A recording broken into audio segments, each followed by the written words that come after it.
All right. I hope everybody had a nice, relaxing lunch and feels ready to get back into it.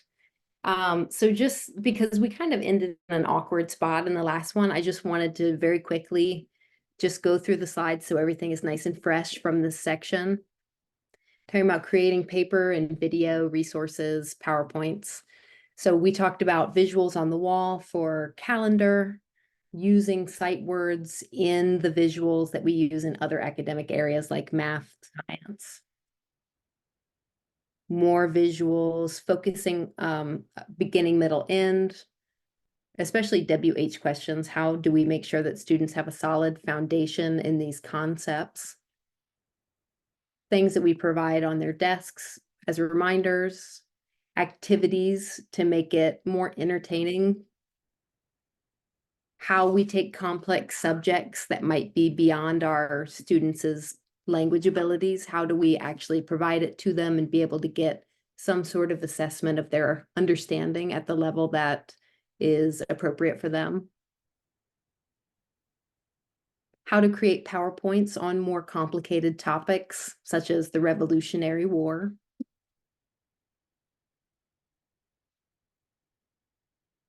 Nice images, very clear. Using examples, having people come in and kind of role play what concepts are that are more complicated. This is my co-teacher making it practical. The way that she created cards for the kids to earn and be able to review. Simple visuals for things like science.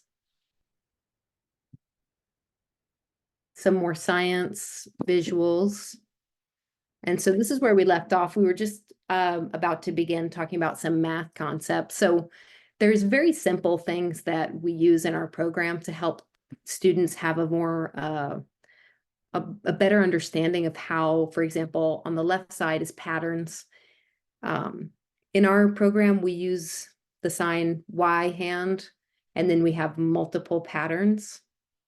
So each of the little lines is the length between my pinky and my thumb. So they have a good visual connection between the sign that we're using and how patterns actually work, which has been extremely helpful because eventually we can get rid of the lines and they use their fingers to identify each pattern. The next one is clocks. This is just, I just slap these things up on the whiteboard as I'm working with students because it's so easy to forget. Okay, so the big hand is what? The little hand is what? So it's just something I put in the background while we're going through. It's not a fancy poster. I didn't have to go anywhere or buy anything. It's just the minute hand. It goes all the way around in the same time that the shorthand goes just a little bit. But it helps them remember which one am I looking at. Again, the one on the left, we kind of talked about that before, but this was for a different student that has different reading needs. So instead, he needs to think, can I subtract? Okay, go ahead. Oh, I can't subtract 6 from 2, so I need to stop and think. Because this student, the reading level is a little bit lower, and the processing of complex steps, he needs to remember to stop and think. So we added a stop sign. So it all depends on each child. For the one that you see, the 258, this is being able to identify numerical patterns. So sometimes students are just like, you want me to do what? So I created this little square that has the plus and the minus. So they know the first step is I need to know, are the numbers getting bigger or are they getting smaller? So what we do is the student will circle whichever one of those it is so that they remember. Because again, we're working with students that sometimes have a hard time retaining information. So as many visuals as we can add, the better. So once they know if it's going up or down, then they have to figure out how much is it going up. So you start at 2, 3, 4, 5, 3. So I put my 3 there, and then I know what goes in the blanks is what I circled and the number. So plus 3, and then using a number line or however they do it, That little tool has been extremely effective. So whenever I'm doing any kind of math, I'm always thinking, how can I create like a mental math procedural for each student based on the way that they think? And I strongly, I know we all look at reevaluations, but I strongly recommend always looking at the psych profiles because they provide so much information for how the brain is handling visual information, numbers, patterns. It is a treasure trove.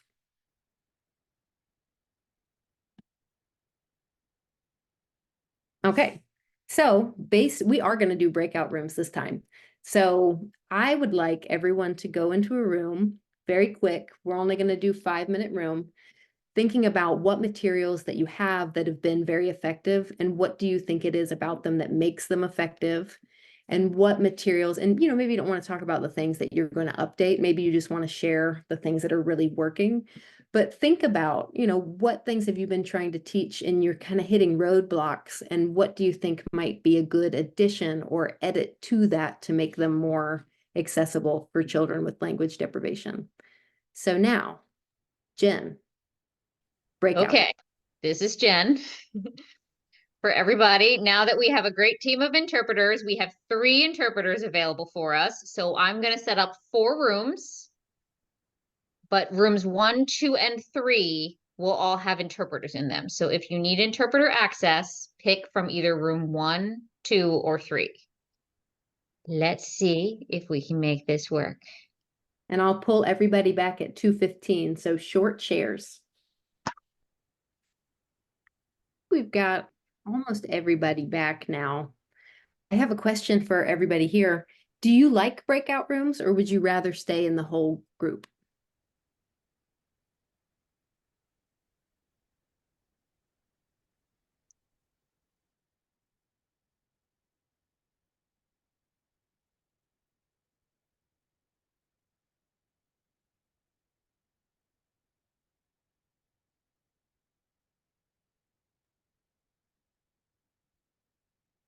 We're getting primarily votes for whole group.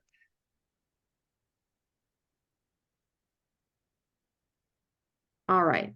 So what I'll do is for the rest of the presentation, when we have the application portions, I will keep us going in the whole room, but at the end we have a case study. How does that sound?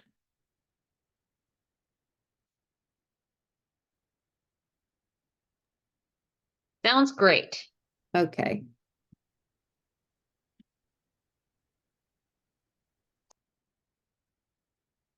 Okay, so now looking at scaffolding, how to keep assignments at an appropriate level for each unique student. So in our program, we do reading groups separately. So we divide regardless of age. We try to keep appropriate content, keep students together, but regardless of age, we keep people basically where their reading level is. So some students may be reading a very simple reader with one staff, one-on-one. Then we have another group that might be doing ASL only. And then we have another group who are doing a mixture. They're signing, they're talking. So we try to make sure that every student has peers that can read with them approximately. And then when we have assignments, regardless of what book they're reading, we try to have expectations for what they're using to give back to us to demonstrate knowledge that is appropriate. So for example, these 2 assignments are from the same book. One student needs to have pictures. They are not at a level yet where they're able to create their own drawings to represent their understandings. Whereas in the drawing next to it, this student is not yet ready to begin writing responses, but they are able to create a picture representation of their understanding. Then the next student on the left, this one, he's begun labeling. So he copied the word ballpark because it's a book about baseball. I didn't have the next step up on that reading assignment, but another example on the right, we're starting to label more things. So for each detail connected to the main idea, they're going to label each one, whether they have those words because they're sight words or if they're identifying the word in the text as they're reading.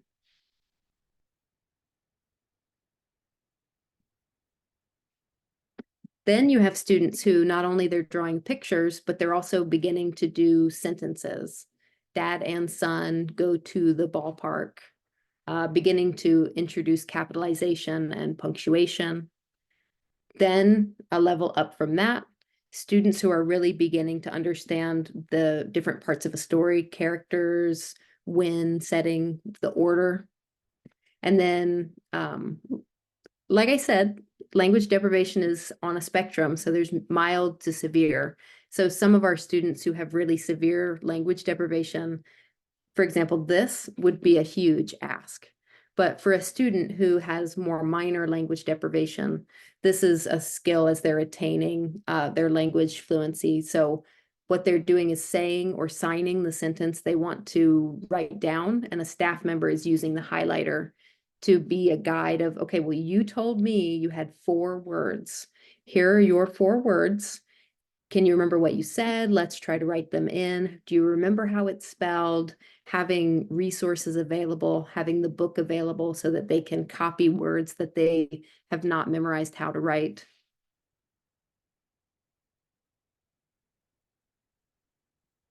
And this is a further example, students actually responding back. This is a higher level. And then the highest level that I included in here, this student has some audio access. So she is more on the mild side. So she is learning how to create actual paragraphs. But one interesting thing about this student is that she is trilingual. So she speaks Spanish at home. She speaks some English at school, and she uses sign language all day at school. So what we notice in her writing is that her languages overlap, and she has a hard time differentiating when to use which one and how the grammar structures are different. So something that she's a cochlear implant user. So something we work with her on is always strengthening her ASL, because that's actually her weakest language. So making sure she has a solid foundation in her visual language as she's working on putting her ideas together. So we won't do breakout rooms, but this is something I am gonna pause for a couple minutes so people can think about it. But thinking about your classrooms, when you deliver a lesson and you have students that are on all these different levels, how do you differentiate to ensure that there's a final product that will actually show what they know? So instead of everyone getting the same thing and some kids just sitting, how do we know that they're getting something from the lesson? And what could you incorporate to remove unnecessary burden? So that's just something for everyone to think about. And I'll just pause for a couple minutes so you'll have time to think about that.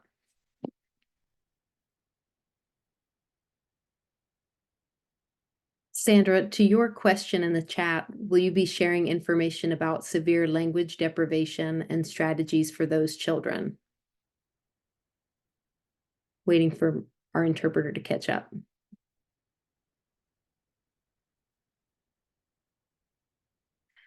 So we have actually discussed quite a few strategies. So we talked about social studies, creating PowerPoints that are more visual, removing the language burden. Okay, can I tell you the kids I'm talking about? Of course. One of them has charge, and one of them looks like charge is charge-like. They both got CIs. As it turns out, neither of them have auditory nerves, okay? So they missed the first 8 years with their parents thinking, oh, they got CIs, they're going to be able to hear. I'm not going to sign to them. I'm not going to use pictures. I'm not going to do any of that stuff because they're going to hear, right? And so what I have later are these 8-year-olds that have 0 language. Like literally, one of my little friends was really smart and could do some amazing things like with Magnetiles. And we did something similar to work jobs to define a task by putting, you have to turn on my video.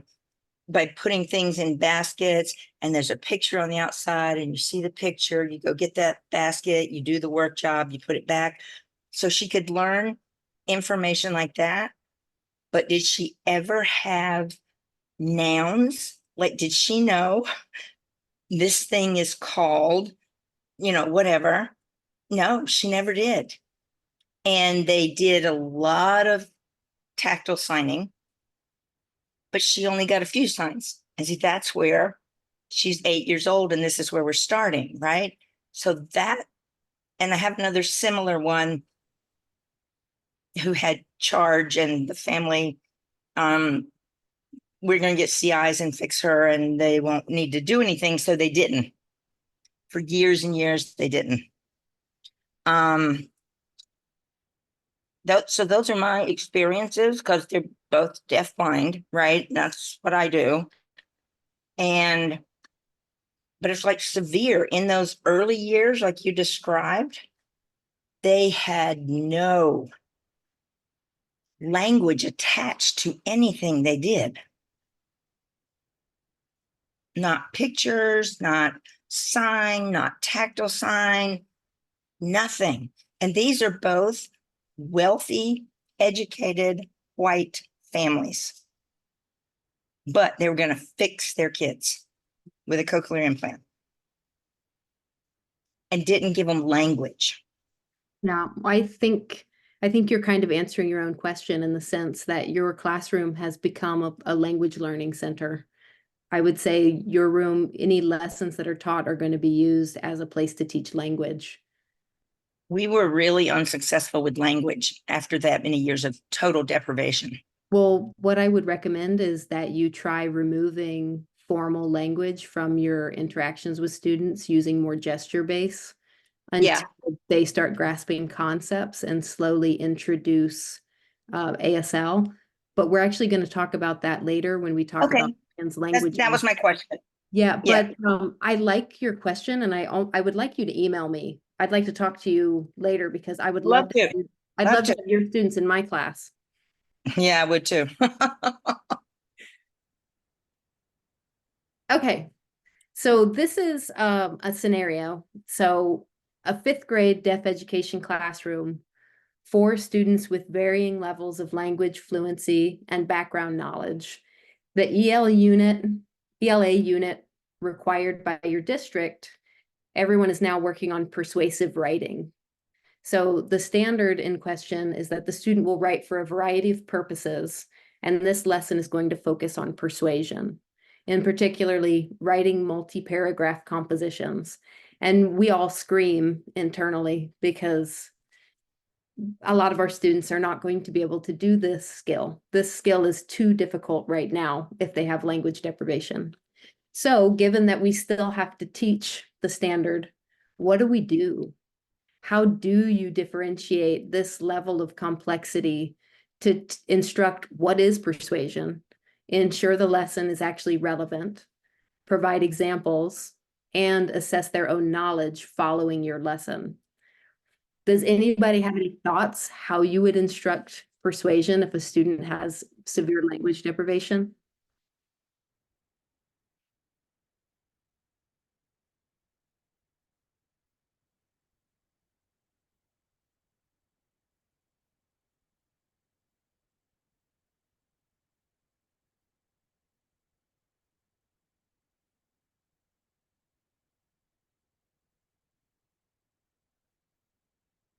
For myself, when I'm thinking, how would I instruct in persuasion? I'm thinking, what is the most visual thing I can show to them that has very little language? Does anything come to mind?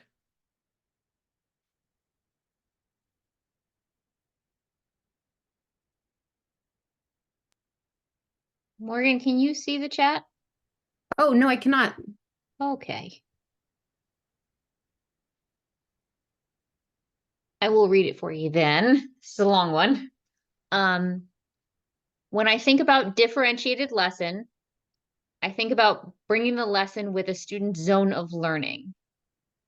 So for example, a student couldn't solve division word problems without a structure. So I opted for the metacognitive strategy, of pacing sequencing charts where each step in the problem was laid out and each step's adaptations were also clearly spelled out. So this way the student could see her own success with each step, reinforce using adaptations, could see which step was difficult that needed to be worked on, and also do the time management on her own. I love this. I think you laid out a really good strategy for everybody. I'm really curious to see how you do the sequencing charts. Do you have any ideas for instructing in persuasion in a visual way?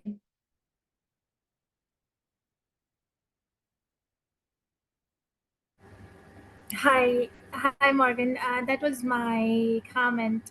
So, well, the way I go into teaching persuasion is I ask my students what motivates you the most, and I would just take the concept and oftentimes when there is a language deprivation, I have seen that they can't build around their own motivation, and that's where I start working with them. That's where I give them those, sort of like question words: why, what, when, where, how.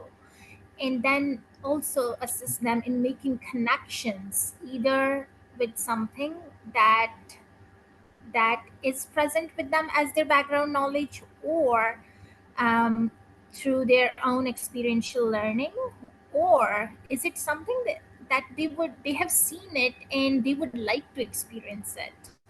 So that's where I go.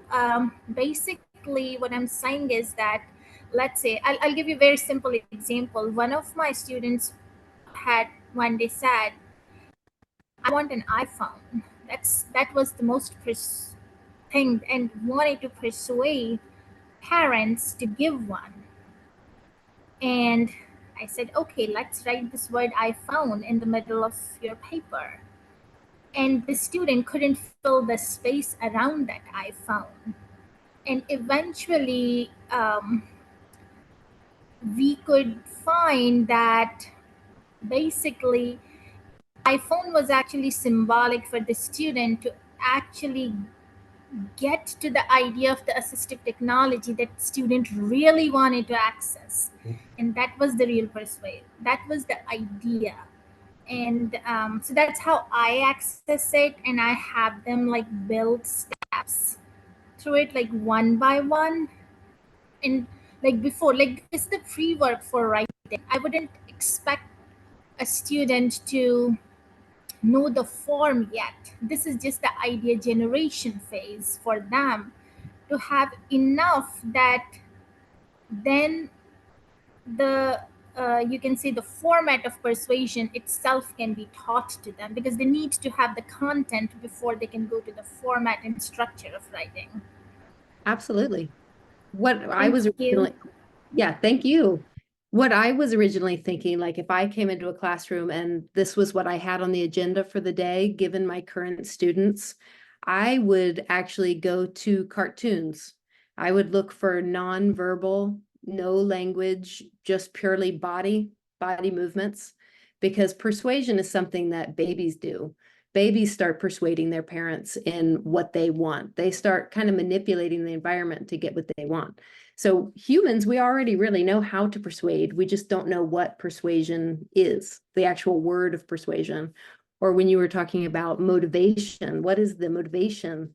Sometimes they don't know that that's actually a word or a concept, but they know how to do it. So a lot of times I use cartoons. So ensuring that it's relevant, I try to, I know generally what students like. So I'll use a cartoon, and then I'll use characters from shows that I know they like. I'll set up fictitious scenarios that are suited with the child's interests, and providing examples of persuasive writing for a student with language deprivation. My ultimate goal is not to see them write a paper.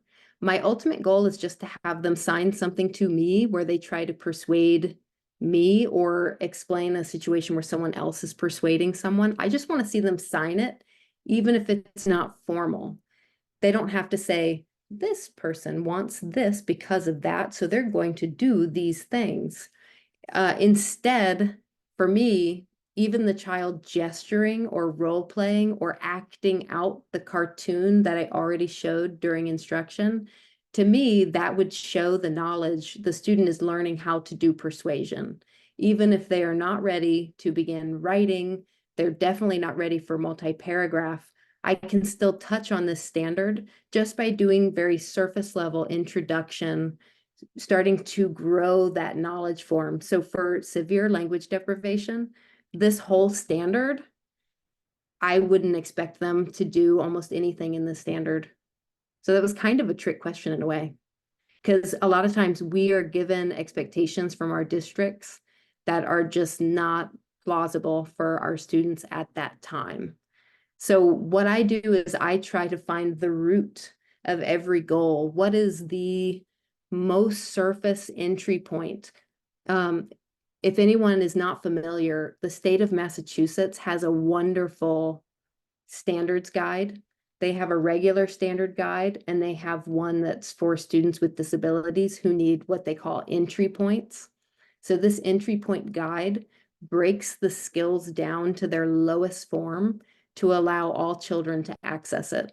So strongly recommend for anyone who's struggling to provide standards for students, look at the Massachusetts alternative standards. But my goal in providing this scenario was to show sometimes you have to bring it to a place that our brains don't immediately think about. We have to back up and think, what is the most basic form of this skill? So for me, that would be cartoons and acting, and then filming the student's understanding of all of the visuals. But again, it's on a scale. There's mild to severe. So it would really depend on what each student was capable of doing. Okay, and for time's sake, we're gonna rock and roll. That's where we were supposed to end. Okay, and this was my reminder of what we had done. And so now we're looking at language development strategies for students that are arriving in our classrooms, but they are not at the appropriate language level. So this is a video of my friend that I showed at the beginning of the presentation. So this is the first time I ever worked with him. It was right before, it was during summer school. So it was right before he was going to join my class.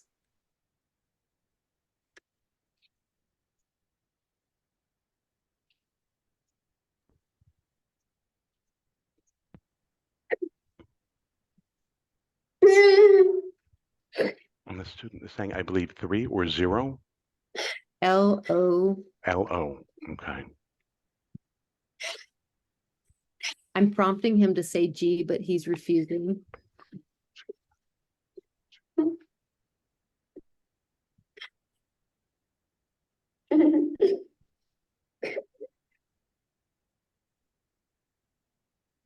G-A.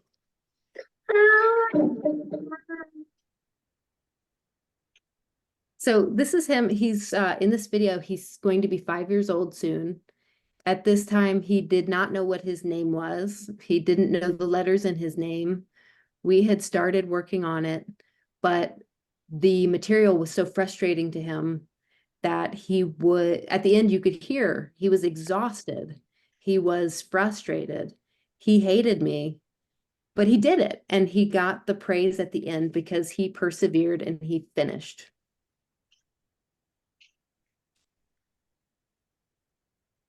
So what do we know about bilingualism? What are the benefits? So just for basics, we know that bilingualism is using ASL and English with infants, children, and youth in educational settings for the United States in general. That's what that means. And we know that babies that use both reach milestones same rate that hearing children, I'm sorry, that same rate as babies who are learning 2 spoken languages or only 1 spoken language. We know signing at home benefits deaf children. We know parents who learn how to sign positively influence their child's development. We also know that parents who are not fluent, but who are providing as much sign as they can, we know that that has positive influence. We know that strong sign language is the strongest and most consistent predictor of reading comprehension scores. So the stronger your sign language skill is, the more likely that you will have strong reading comprehension. We know that early bilingualism enhances linguistic and cognitive processing. We also know that children with CIs who sign have comparable standardized scores as their hearing peers.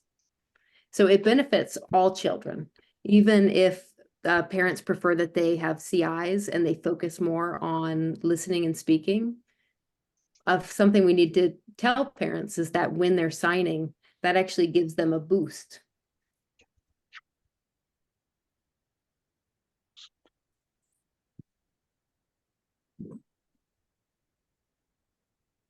We also know that children with CIs, they scored higher than those who did not sign.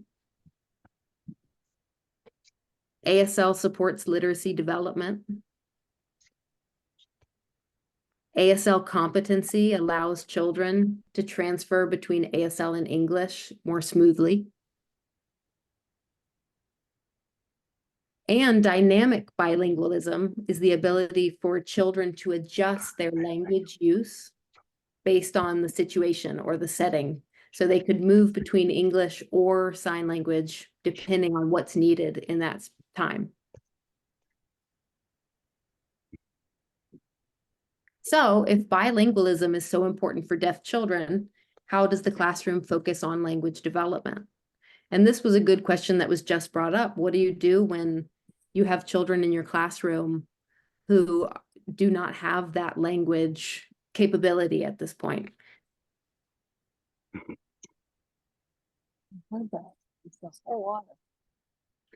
Which brings me to what I had mentioned before. So translanguaging. So this is an authentic way for bilinguals to communicate using all resources for meaning making. So often when students show up in our classrooms, it's you either have to sign ASL or you have to speak English. These are really the 2 modalities that are emphasized. However, are those the only 2 languages that students are bringing into our classrooms? No, we've got a lot of different languages. Some students have home languages, some students have home gesture systems. Some students are using sign languages from other countries. So there's a very broad mix of what children could be using. So translanguaging is when we create classroom spaces that honor and value all of the different language systems and modalities that our students use. And we create safe spaces for children to use all of those systems. There's no penalization because a student does not use formal ASL or formal English. We also, as teachers, incorporate components of their language systems into our instruction. So we validate their language and we incorporate it. And then you can model for them what the ASL component would be. What would be it in ASL? But we don't tell them, you're wrong, this is the sign in ASL. No, we honor the language they bring and we help support the development of the language we hope that they will have.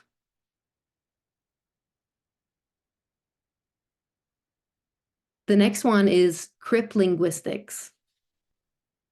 So cryptlinguistics is the idea that there are all different types of language and that there is no one language that is more superior or is the better form, the formal language. It's called The Myth of Normative Speech and Language, meaning that language comes in many forms. We don't have the right to tell a child that they're not doing it right. When they come to school with the language that they have, we have to honor the language that they have. And the last one that's important to keep in mind, and we're going to switch interpreters right now.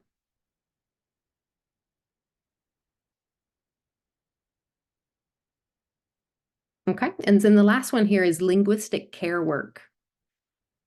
So this is making sure that when a student is telling us something, but we don't understand the message, we just ignore them. I don't know what you're talking about. I'm teaching math. I can't talk to you right now. We don't do that. Whatever the communication is that the child is bringing to the classroom, we have to make a commitment to them that we will do everything we can to understand what it is they're trying to tell us.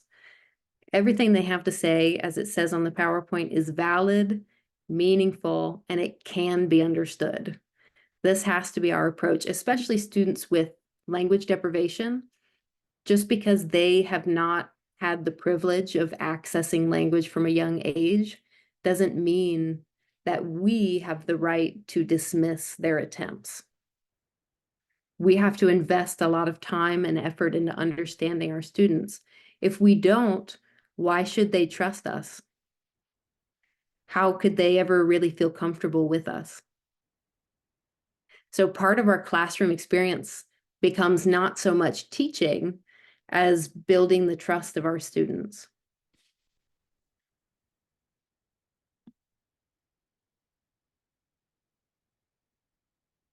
So incorporating translanguaging and linguistic care work to ensure classrooms are safe, inclusive, and empowering. Does anybody have anything they would like to share about something they do with translanguaging or something they think they would like to incorporate? And it would be wonderful if anybody that hasn't spoken already would like to share. What's up? Well, sorry to speak again, but I just find that this concept of using the person's own language is just invaluable at all levels. I work with adults, and they don't have a language a problem with language, but I always find it's helpful to talk with them in the terms and the understanding that they have. If they say something, I reflect it right back to them, and then I go from there. So this concept of respecting and honoring and using the language that they bring to us, I think is invaluable at all levels. Yeah, I appreciate that you do that, Donna. I feel like it's something that we're not taught to do when we're in our training programs. So some people have a very intuitive nature for it, and other people you kind of have to build up and learn how to do that. So I'm really excited to hear that you're already doing it. All right, so language strategies. So these are just a few that I put together reflecting about what we do in our classroom. We have hearing staff, we have deaf staff, we have some staff that sign very well. We have some staff that don't sign. So we're always figuring out, how do we pair students with someone who's going to work best with them? How do we pair interpreters with students that are going to be the best model for them? And so in that, these are some things that we always keep in mind when working with them. So I'm not going to read them because they are here as well. So the first one is reducing frustration. We saw the pictures of my friend when he came to kindergarten, and he was under the table and he was in the corner and he was on the floor. How do we reduce his frustration? And I think sometimes as staff, we're human, we get frustrated too, but we have to put that aside. How do we focus on reducing their frustration? So the big one is, as we've discussed, honoring everything that's communicated. And it doesn't matter how it's communicated. So thinking about crypt linguistics. If you have a student who communicates mostly by yelling at you, that's communication. So it's not that we want to celebrate yelling per se, but that student is communicating something with you. Whether the task is too hard, maybe they didn't eat breakfast. There's a lot of reasons why they're responding the way they are. So we take that time to figure out what it is that they're trying to communicate. And another part of reducing frustration is making sure that everything is visual. So instead of me signing something to you, I want you to do this, this, this, this, this. Well, that can be frustrating if you didn't understand any of that. And now I'm staring at you, waiting for you to do it. So instead, when I'm asking you to do something, I'm going to provide all of these visuals. We can put them in first, second, third, fourth order, whatever suits that student. Everything that's asked of them, it will be visual. Following their lead, attending to student communication. Wherever that conversation is going, I'm going to go with them. However they want to communicate, I'm going to follow their lead. And then I'm going to scaffold the language from their production. The next one, creating opportunity for success. We looked at this when we were doing instructional materials. We're going to create things that are actually at their level. Someone either in a breakout group or to this mentioned using universal design. Yes, use universal design. And we always think about our children with severe language deprivation first. Whenever we design something for our students, they need to be who we are considering. Students that already have high language capabilities, they're going to benefit as much from a lesson that's built for a child with severe language deprivation. They can be provided with a higher level activity later. We also can provide answers before asking a question. So if you recall, I was talking about WH questions before and how difficult WH can be. Sometimes students don't know what they're supposed to do. I ask you, where's the pencil? They don't even know what I'm talking about. So instead I could say, oh, the pencils are over there in the cup. The pencils where? So what I've done is I've set them up for success. I already told you the pencils were there. And now, even if you don't know what this means, you know that I look confused. So if I just told you the pencils are there and now pencils where? The student is able to tell me where they are. So they've had a successful exchange in a question. And this is the same with an actual instruction. If I'm going to ask a child with language deprivation what the 5 regions of Virginia are, I'm going to tell them what the 5 regions are first, and we will practice them. And maybe I'll ask them one at a time after I just tell them. It's so they can get practice answering questions. Also, I'm going to use repetition, and I'm going to use modeling. I'm going to show them how to answer questions, how to ask questions. I'm not going to expect them to already know how to use language because they have not had it. In the whole time that they were growing up, that language acquisition window, if it's been missed, they don't know how to do these processes. So we have to start from scratch and build. And the last one is seize the moment. It's okay to be off topic. Often, we feel like we're on very strong timelines, like, well, I have to do this and then I have to do this. So I'm just going to push through. It doesn't matter that no, it doesn't help you build trust. They're not actually going to be learning the content just because you hurry. So we do a lot of off topic. If we're reading a book and a student thinks of something that happened at home and they want to act it out for me to tell a story, then we're going to wait and we're going to act it out, and we're going to find a way to use that gesturing that they did. We're going to apply it to the rest of the book as we're going through it, because then it becomes relevant and they have validation because what they said, you took the time to understand and you applied it in the classroom, which means that they are important.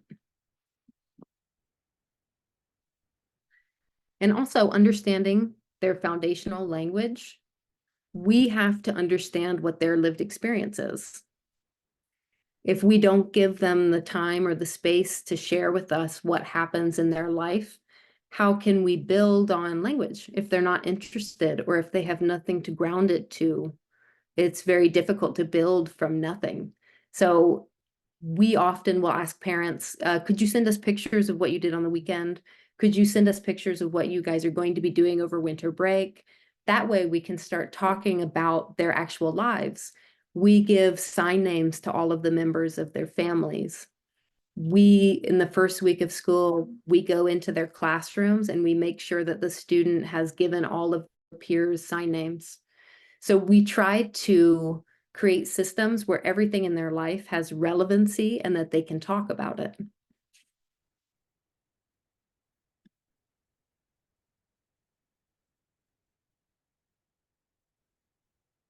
So this is my friend, and we're reading a book. It's about winter sports, things to do in the winter. So we were just talking about sledding. And, you know, there's not that much, like we live in Virginia, there's not that much sledding going on. So we did pictures and we watched videos of it. And this young gentleman, he has 2 dogs. So he, you know, just what, a year before this video, he wasn't able to do the letters in his name. So now we're reading this book about sledding and he is going to put that on hold because he has something very important to tell us. And so I will voice what he is signing. So I've got 2 dogs, a brown one and a black one, and we were on a sled and I was holding them and I, you know, I had my feet on the edges and I was holding them really close as we're going down and it's really bumpy. And I'm looking around and I've got both of my dogs and there's a tree and it's scary. So we turn to the left and I'm holding my dogs and they're licking my face and we're just going down the hill. He's still licking my face and I'm holding them. Oh, and we fell over and the end.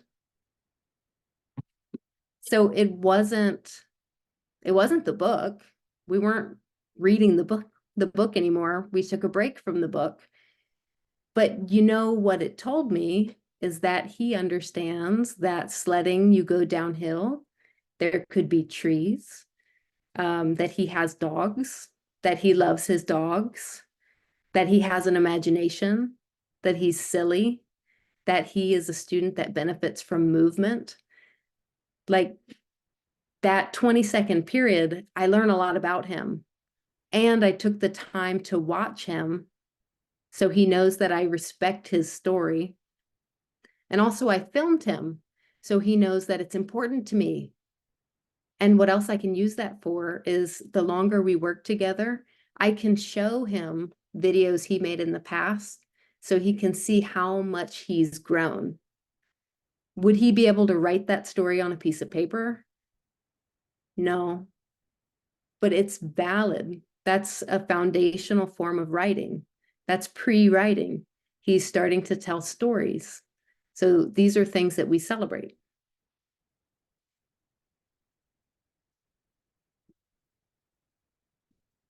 I don't know if any of you are familiar with Dr. John Henner. He passed away about a year ago. But this quote, "How you language is beautiful. Don't let anyone tell you your language is wrong. Your languaging is the story of your life." So this is an attitude that I bring into my classroom. All of my students have something valid to say. They all have a story. Their language is beautiful. I'm never going to tell them it's wrong. I'll help them develop it. I'll help them grow it. I'll help them refine it. But I'm never going to be like, no, that's wrong. I'm not paying attention to this because it doesn't make sense. We always honor all communication.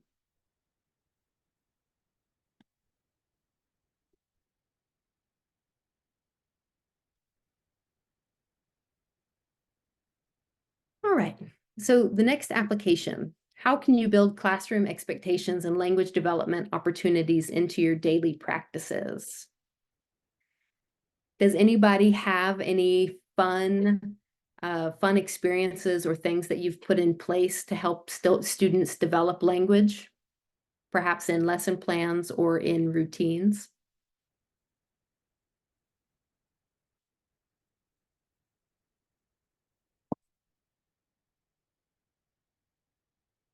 or maybe things you would like to do in the future.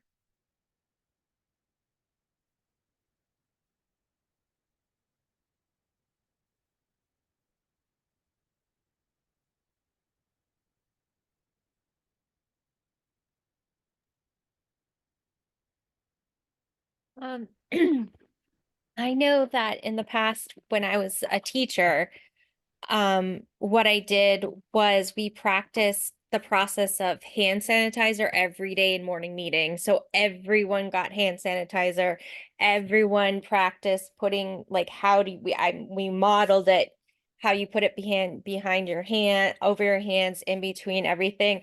We also did the same thing with using a tissue and putting it all the way to going and putting it in the trash can. So it was a complete acting out of how we did that. And the kids really liked it because then everybody also, yay, when they did it, when they were done. So Well, and it's good movement break too. exactly. Yeah. And it's because it could be long. So yeah.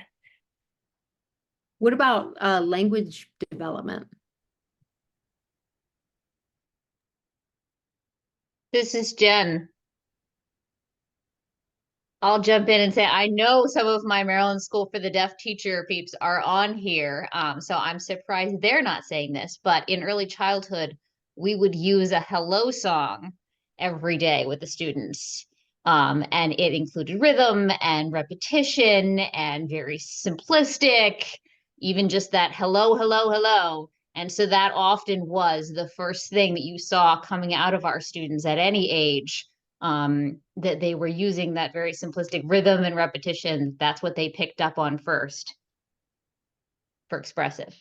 Awesome. And that kind of goes with what Mary Beth put in the chat.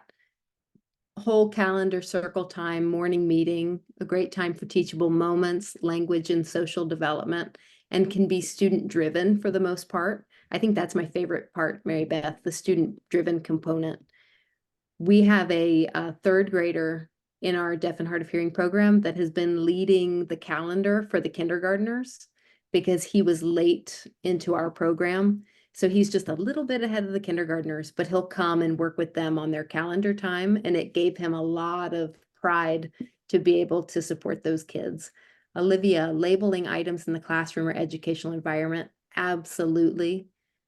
Aditi, we had to learn landforms. I started a Play-Doh block and we will make a landform like an island, sign it, make rhymes for it to remember the salient features. You rock, Kathy.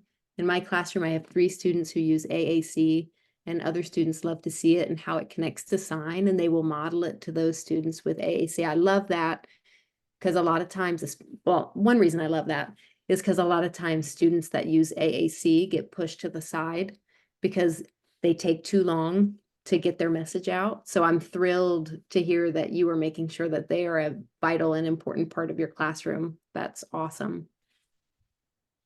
Hi, this is Josie. I just wanted to weigh in as well.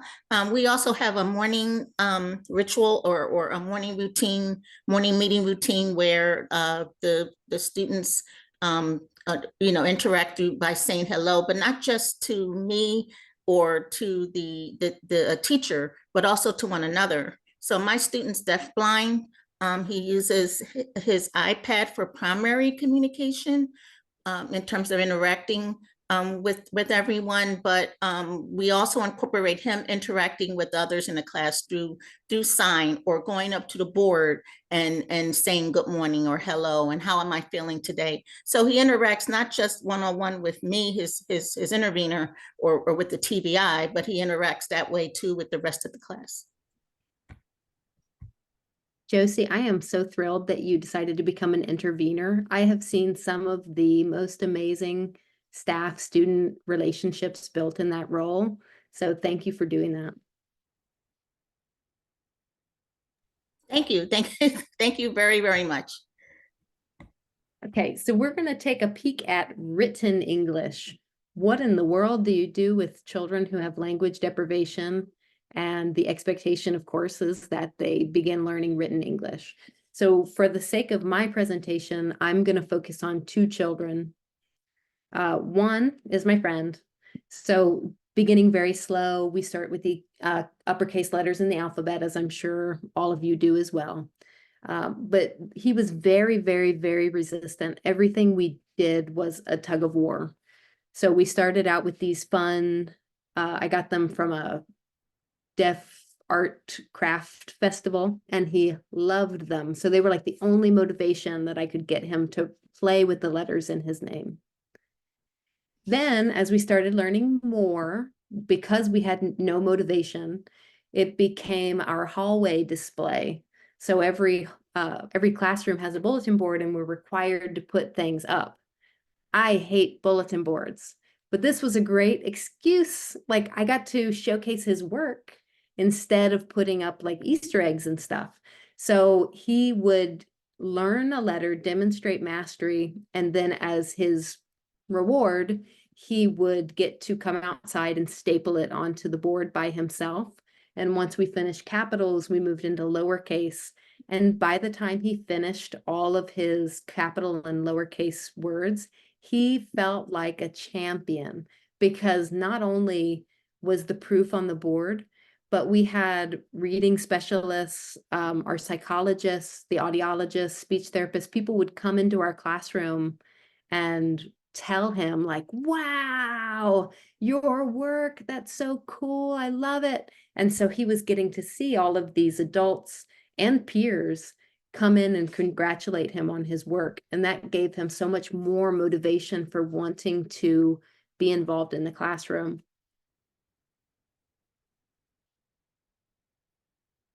So once we were able to identify, we moved into the written forms. So here he's taking uppercase and writing the lowercase. And let me tell you, he hated this. Oh, okay. Before I start that video, a little bit of background. So something I also want to encourage people is develop really strong relationships with your ASL interpreters. So in this video, the woman wearing purple, she's one of our ASL interpreters. So she was with him in the general education setting. I believe they're in library time right now. Now, technically, her role is to provide communication between his teacher who's hearing and himself, who only accesses sign. She could just be sitting in a chair in the corner because the librarian is currently not instructing. The children are picking out books. So she could just sit there because that's her job. But instead of doing that, the two of them picked a book in the library, and she started going through it with him, and she's not reading it to him. She's interacting with the book as he's reading, or he's pretend reading, he's pre-reading. So he's like, it's dirty, that yellow thing, ooh, it's so gross. And she's just nodding. She's just affirming everything he's doing. He says sad, she frowns. He says smile, she smiles and nods. A duck.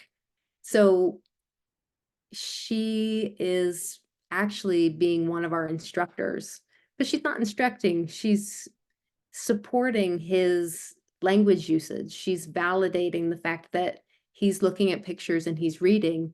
And just because there happens to be no adult near him, she's jumped in and is just kind of being his sounding board, which for me is great because I get to see videos like this to see his growth.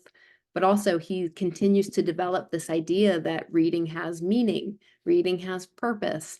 Multiple people can engage in a book. We can discuss a book, which are all standards that tie into the later grades.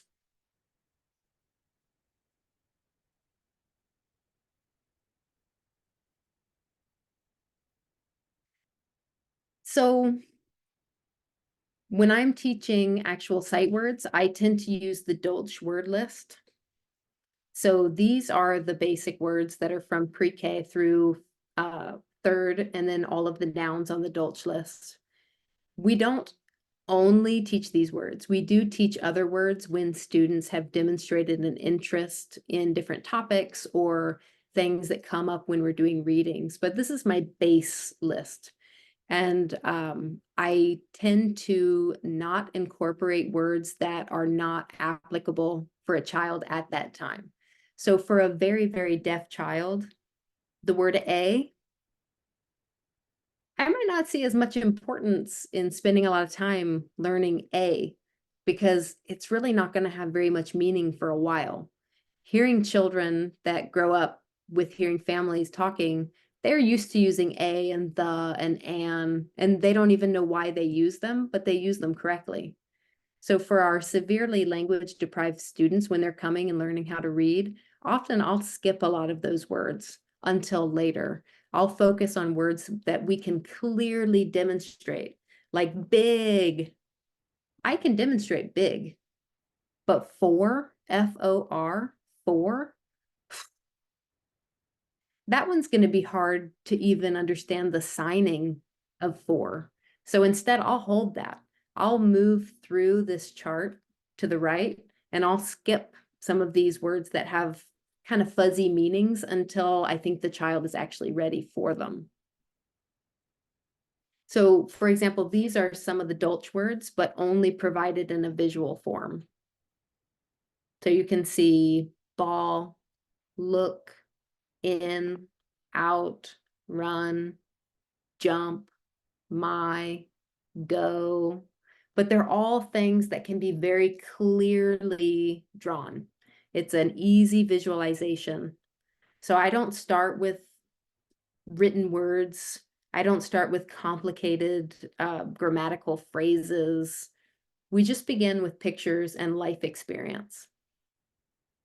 My students can see all of these things either on the playground or in the classroom. So from here, we build slowly with sight words that apply to their actual lives.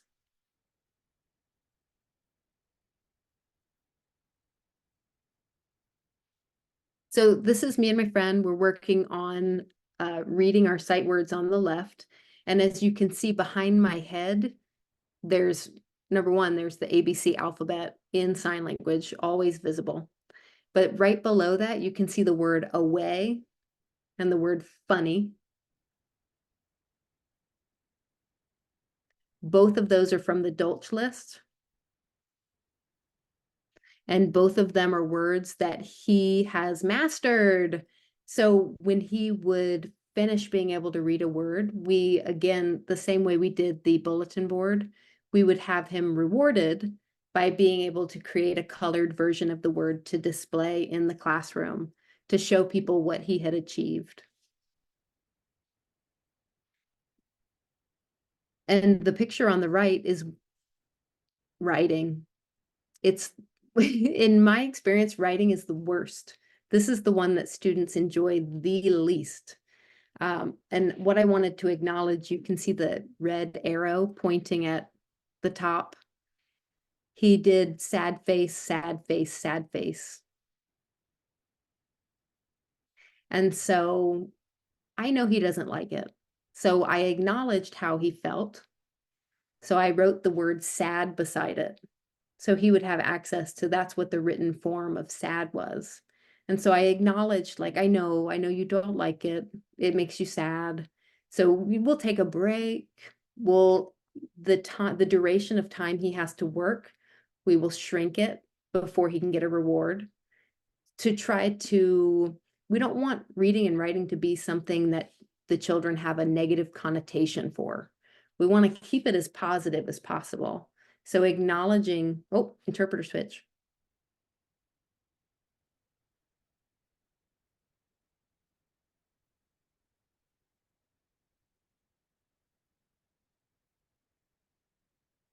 Okay, so we want, I don't remember what I was saying, but we want to acknowledge their feelings. We want them to continue working, but we don't want them to hate the subject. So trying to keep it as positive and as possible, and recognizing when they have reached their threshold. Where do they need to take a break or have a fun activity?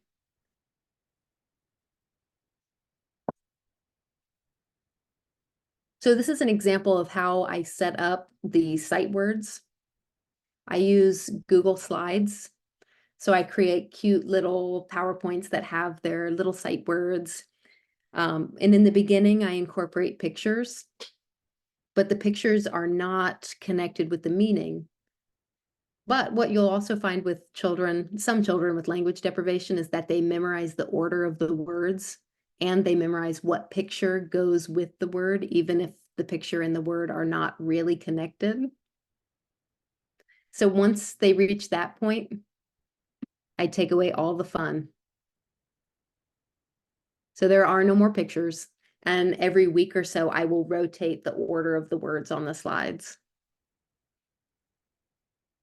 But doing this is nice because I'm able to share this PowerPoint with parents. I can send this home for parents to work with their children on these signs. I can also share it with their general education teacher. These are the sight words that this child is working on in our classroom.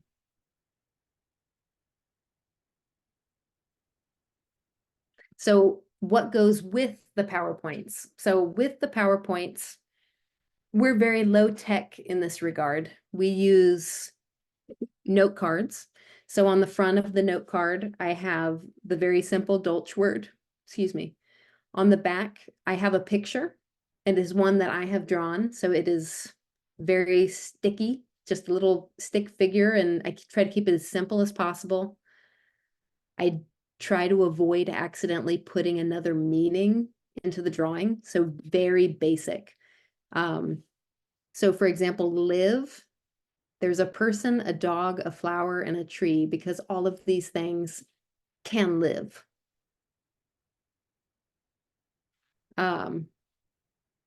So we use the iPad, the note cards, the whiteboard, and then also when we have children that have heritage languages at home, their parents speak another language besides English.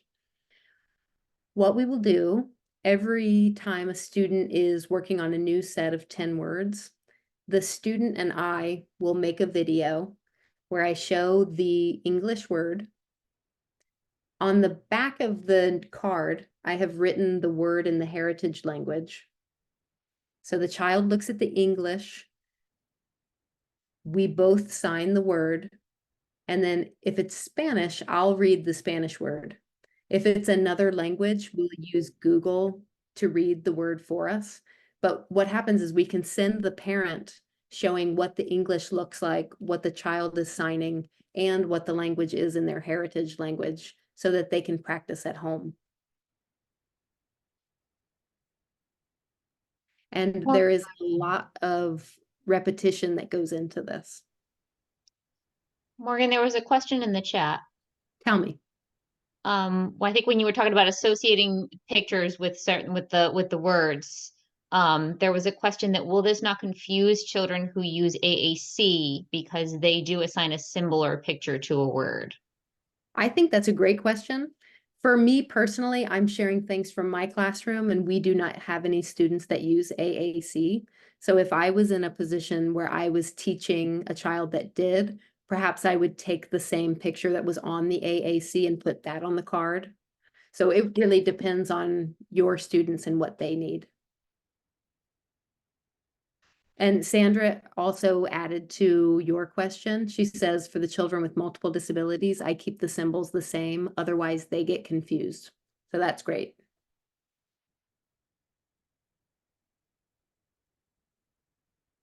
Okay. So we first saw my friend when he was struggling with the letters in his name. The next time we saw him, he was telling us a story about something kind of connected to the book we were reading. We saw him doing inventive reading with our interpreter. Now he's learned a good number of vocabulary. So we were looking at a big picture that had lots of events happening. So it's kind of a chaotic classroom. So I asked him to look at the picture and pick a couple things he wanted to write about. So on the board in front of him, it says, boy, new paint shoe, sad. Boy, pig, draw. Book, boy, read, happy. So these are the things he signed to me and I wrote them down. So he did not write these.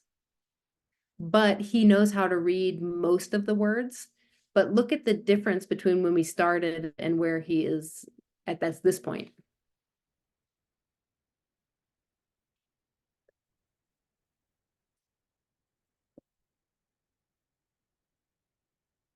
So here he adds on to that first sentence. Instead of just saying that there was paint on the shoe, he also adds, oh, I'm so sad, I'm sorry. Because in the picture, another little boy accidentally dropped a little bit of paint on another boy's shoe. So there was remorse. But when I asked him to give me a sentence, he kept it very simple. But then when he was actually explaining to me, he started adding, which is beautiful because it's showing that he's already thinking in more complicated sentences, even though he's not ready to actually call them a sentence or create them himself.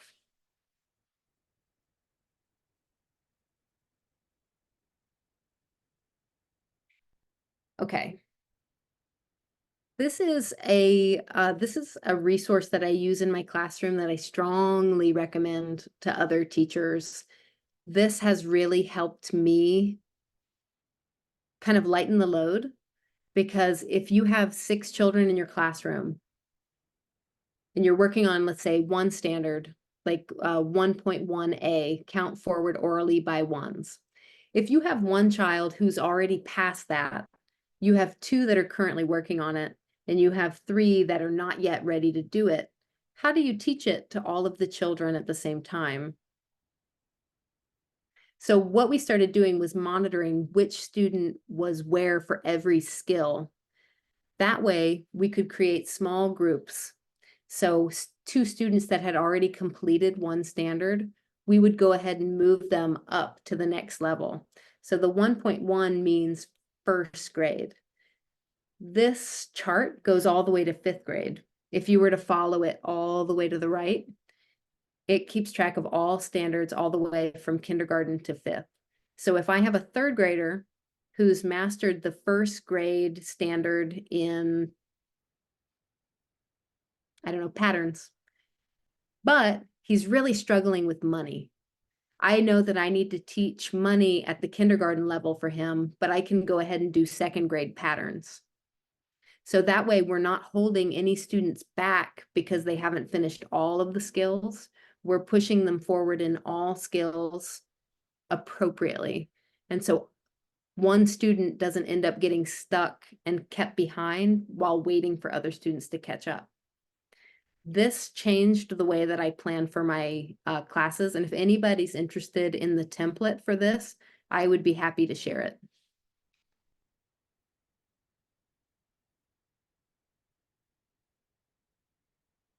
Okay, so teaching writing. This is a new thing that I started this year in January. I had a kindergartner who was learning her sight words. So if you look at the board, you can see that there are 3 words that are magnetized on the board. There's mom, find, the, car. So I have started creating, I have a sheet that keeps track of simple sentence patterns.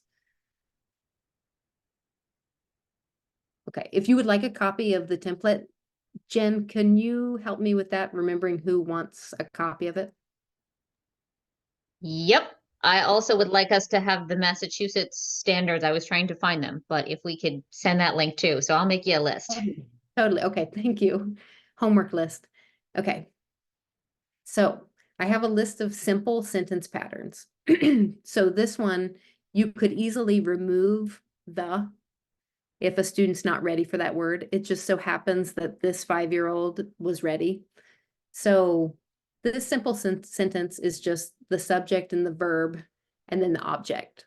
Mom, find, car. So what I do when I started was I would draw the picture for her. She would read all of the words to me. I would draw the picture for her. We would discuss what exactly is happening. She would put the words on the board herself. And then we would write the sentence together. But what I was having her do is memorize the order of this sentence pattern. So you can see at the bottom under mom, there's a little stick figure person. So she knows that every sentence is going to start with the person, because that's the way that we are teaching it one step at a time. The first word will always be the person. The second word will always be the verb, which we call the do. Someone was saying earlier that students come in not knowing the noun and the verb. I don't even care about that stuff. I just want them to know the who and the do, because that's our foundational point. So mom, find what, and then underneath car, normally there's a little question mark. Okay. This was when we first started with her. It was very slow. We would do about 1 or 2 sentences per day, letting her take it nice and slow.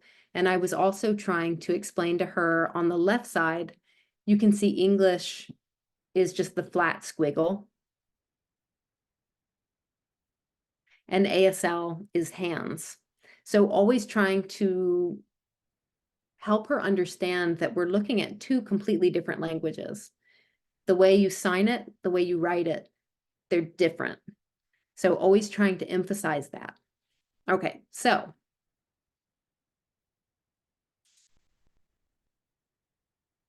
again, we're looking at first, I label the little person. She finds the person, which is the we card. She puts the we between the 2 people because she knows that this is we. She has to find the do, which is very difficult. Identifying the verb is very tough. But when she finds the do, we write that in, we put our cards up, we explain how all of these words come together into this picture that I have drawn. Okay. Now, as she's become more sophisticated with learning patterns, this is one, all I did, I gave her the 4 words. So her words are read, a, book, they. So I put all 4 of the words in front of her, and she herself is able to label these lines. She knows the first one is the person. She knows the second one is the do. She knows the third one is what I call the helper. And then she knows the last one is the what. So she self-labels her sentence lines, and she also draws her own lines. And then she will identify who is the person, what's the do, what's the what, and then she'll put the helper there. And in addition to that, you can see I didn't draw this. So she drew a picture of 2 people reading a book by herself, because we spent so long talking about drawing a picture to match the words that now she's starting to create her own pictures that go with the words that I gave her. And then using those memorized sentence patterns, she's starting to do it independently.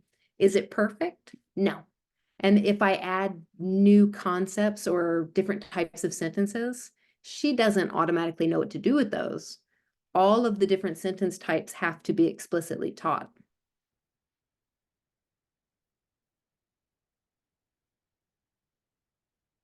So here's another example. I gave her 4 words, a pig, Morgan, get. Morgan, get a pig, that's me. And what really started to interest me about how she was doing this was that she was not drawing the picture in order. She was drawing pig first, then Morgan, and then put my arms out like I get the pig. So she was almost, she does like an ASL drawing of her English sentence.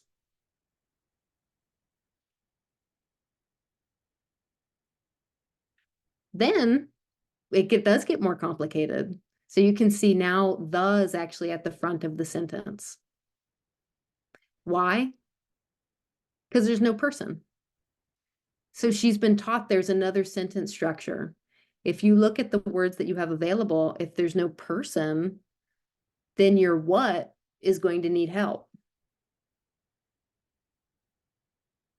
So she learned that the hat do is, which is incredible to me. She learned, we use the sign is. She learned the meaning of is. It completely blew me away. But you'll notice under old, we use green. So green is our adjective color. So it's just a system that's been built slowly over time to help her understand English patterned sentences. And it looks like we're going to switch interpreters.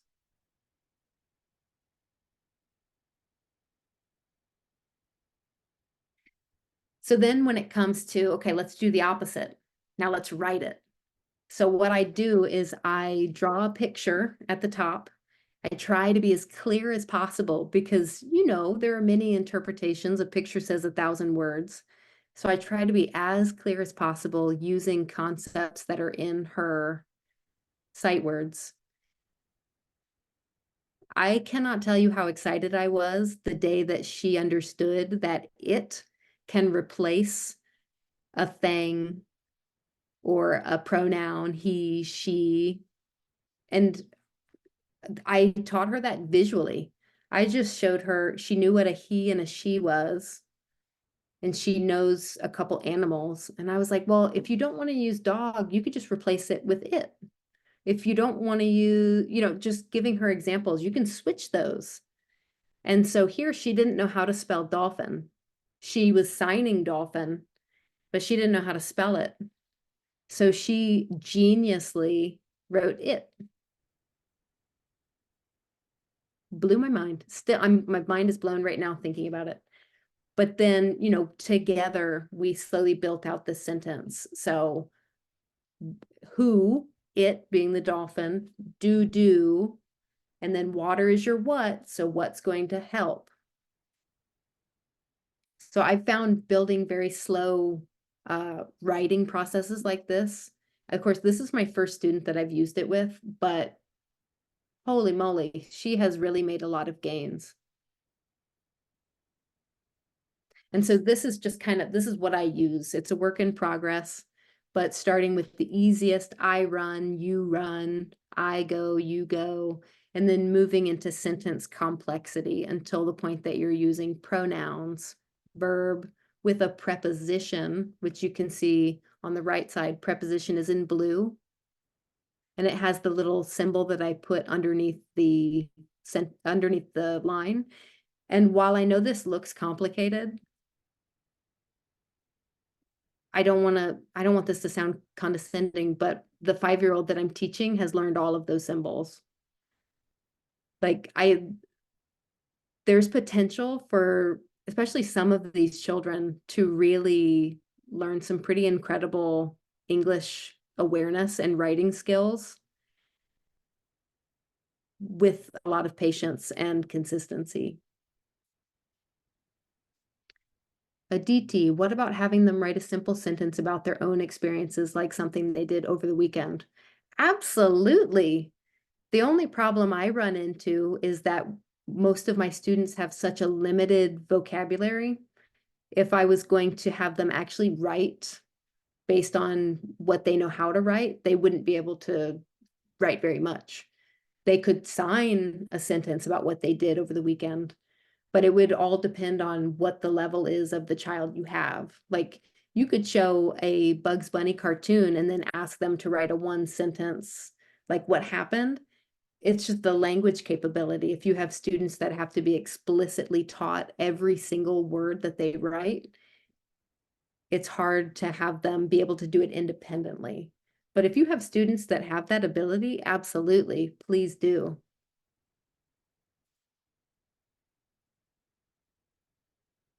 And then just as a side note, in our program, we have had a lot of success with visual phonics for students who do have audio access, who are learning how to read and listen.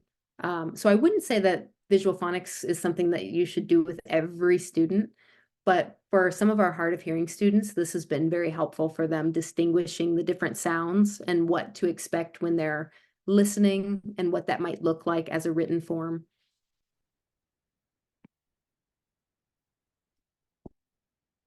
Okay, skipping.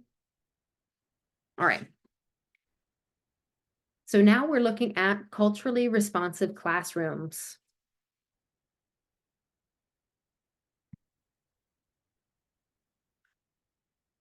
So the statistics for professional staffing in deaf and hard of hearing programs. This is a comparison of hearing statuses, racial demographics, gender, and we won't spend too long on these.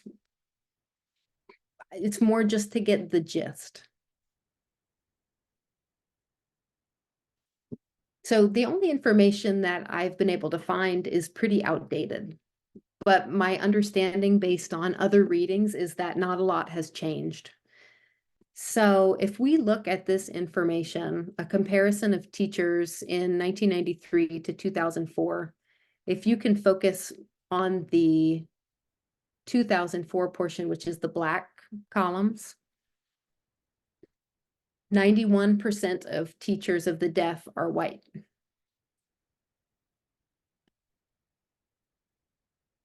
80.7% of administrators in deaf education are white.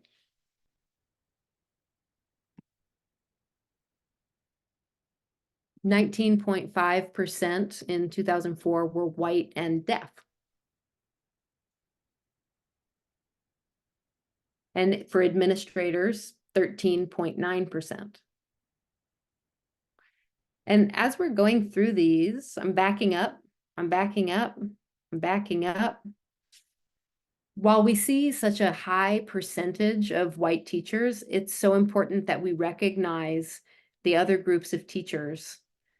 3.2% Latino teachers, 3.8% of Black teachers, 2% of Asian. This is not representative of the students that we saw before, right? When we were looking at the graph about students in the United States, what are all the demographics? So going back to where we were,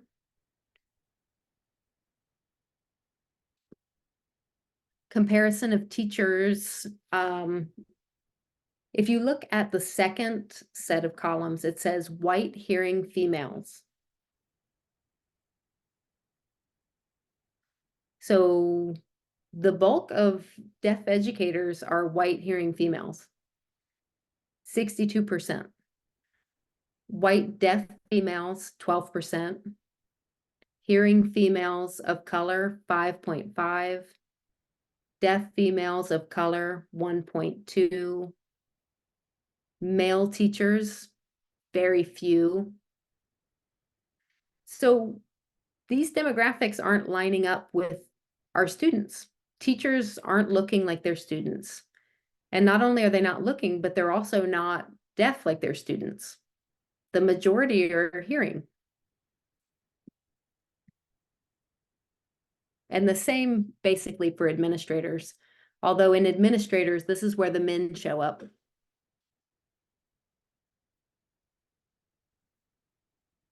And as a reminder, these are the demographics that we see in public school.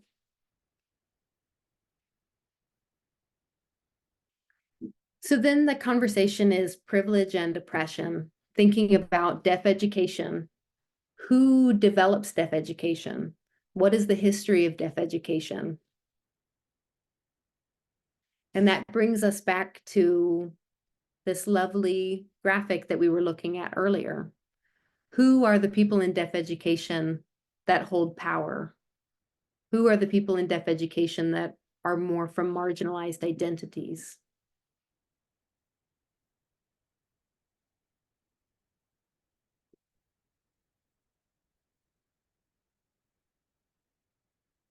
And this is a slide from what we had talked about at the beginning.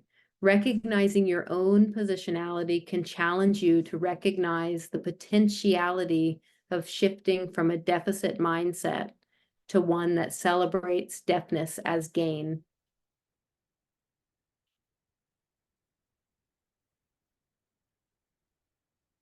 So if we have the majority of teachers in the United States for deaf education are white hearing women, and the majority of students in our classrooms are students from marginalized communities, what do teachers need to do in order to ensure that their classrooms are safe places for their students?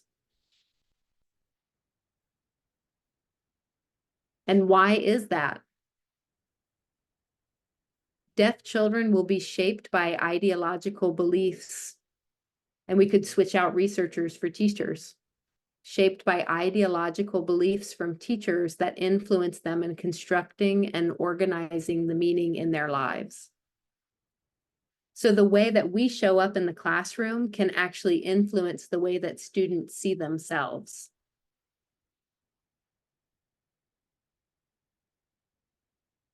So the question again, why is it important to recognize your own positionality when working with students and their parents?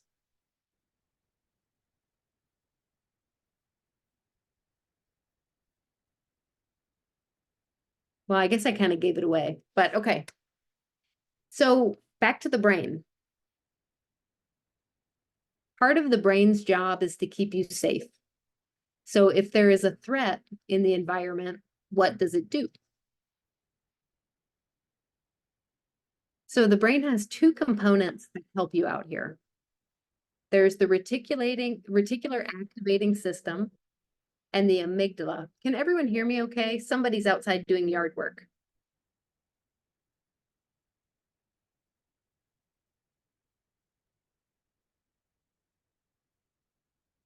Okay. So there's the two parts, the reticular activating system and the amygdala. Basically, what's happening is that the reticular activating system is always scanning for threat. If something happens in the environment that it takes to be endangering your well-being, it will signal the amygdala. And in the classroom, we absolutely do not want the amygdala. So some threats that can happen in a classroom that perhaps a teacher wouldn't even notice are microaggressions, things that are said to students that are belittling or oppressive, things that can be what seemingly minor can impact the student to the point that they will actually shut down, because the amygdala's job is to keep you safe. If a threat such as a microaggression happens in the classroom, your brain is actually going to shut down. It's not be able to learn. So we know the classic fight, flight, or freeze. So this is what happens when a student feels threat in the classroom. And this could be for a variety of reasons. It could be that somebody said something mean to them. It could be that the work is too hard. It could be that the expectations are unclear, that they're not feeling comfortable. There are so many reasons why the brain could sense threat. And what it also does is it seeks to avoid future threat. So if the student doesn't feel comfortable or safe in the classroom, do they want to come back to the class tomorrow? No. So some steps that we can take as teachers of the deaf.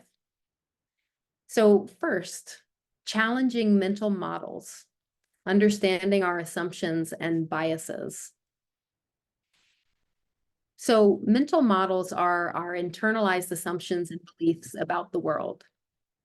And they're shaped through our life experience. The things that we grow up seeing and experiencing, they shape how we see others in the world, other people, other events, other cultures, languages, and it influences the way that we interact with others.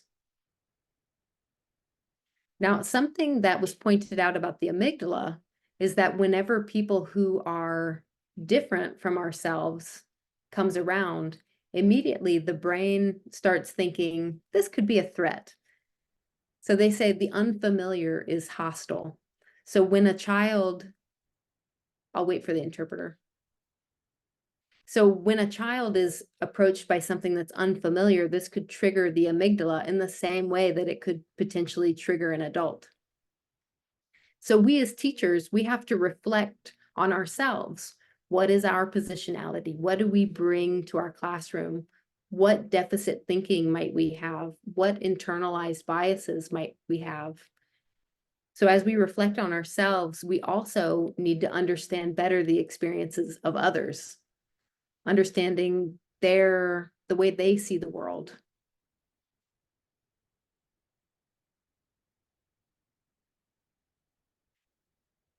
And so this one, I'm open if people want to share anything, but if people instead would rather just think about it, that's absolutely fine. Thinking about how mental models, the way that we see the world based on our experiences, how can they impact the way that educators interact and instruct? And how can we interrogate our own internal biases and expand our thinking and understandings?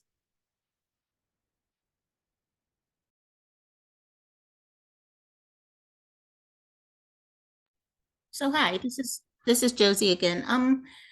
Because in our school, we have this range of diversity in our school where the majority of the teachers are, I guess, classified as white women, and then the paraeducators, most of the paraeducators are Black or African American. We also have amongst staff and paraeducators a mix of people who identify as non-binary or queer. So because of that, we have a strong, our administrators make sure there's a strong emphasis on diversity and inclusion, and also basically just respecting everyone's space and whatever they bring to work in a professional way. And also personally, you know, just talking to people about their weekends, their lives, their friends, and really just getting to know people on a personal level. Hopefully some of that translates now into the classroom when we're working with our students and when we're interacting with their parents. Hopefully any biases or issues people may have are left at the door, you know, and not really brought into the classroom or when interacting with staff and when interacting with students and parents. So it's about education, it's about exposure, and really just getting to know people and their true selves that they bring to work, whether professionally or personally. I love that, Josie. I'm really appreciative of your administrators. It sounds like they've really done work to ensure that people feel welcomed and able to be themselves. So that's really incredible. And Lucy says, ensuring that the materials, visuals we use represent a variety of people with different abilities or positionalities. Amen, Lucy. Yes. I feel like a lot of times we're given curriculum plans that have books that have been picked by somebody in the central office who doesn't have any idea who our students actually are. I tend not to follow district guidance. I wouldn't do that unless you feel so bold. But a lot of times the books they recommend, they're not going to work for our students. So definitely being creative in how can you bring other things into your room that the students will relate to better. That was great. Yeah, just real quick, and I piggyback on that. So in our school, our teacher, the core curriculum, of course, for whatever reason, doesn't include a lot of diversity. But I know during Black History Month, Women's History Month, during June, Gay and Lesbian Pride Month, she incorporated different elements of those things in the curriculum.